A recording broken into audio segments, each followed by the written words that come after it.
হরে কৃষ্ণ। তো এখন দুপুরবেলা আমি ভগবানের জন্যে ভোগ রন্ধন করেছি। তো ভোগ ভগবানকে নিবেদন করব। তো আজ বেশি কিছু ভোগ আমাদের হয়নি। আজকে হয়েছে অন্ন, শাক, আর হয়েছে ফুলকপির একটা রসা। ফুলকপি, আলু, বেগুন, টমেটো দিয়ে রসা। তো সেটাই আমি আজকে ভোগ লাগাবো ভগবানকে। আমরা যেটাই গ্রহণ করব, যেটাই খাবো, সেটাই ভগবানকে ভোগ নিবেদন করে তারপর প্রসাদ গ্রহণ করা উচিত। সকলেরই এটা করা উচিত। আপনারাও আপনার যেটুকু সামর্থ্য সেটাই ভগবানকে নিবেদন করে তারপর গ্রহণ করবেন। তো এখন আমি তরকারিটা বাটিতে তুলে নিলাম, থালায় ভোগ সাজিয়ে নিচ্ছি। তারপর আমি ভগবানকে ভোগ নিবেদন করব। আর অবশ্যই প্রতিটা ভোগে তুলসীপত্র দিতে হবে।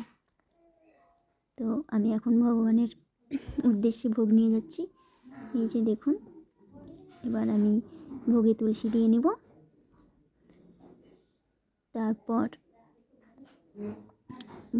ভোগ নিবেদন করব ভগবানকে।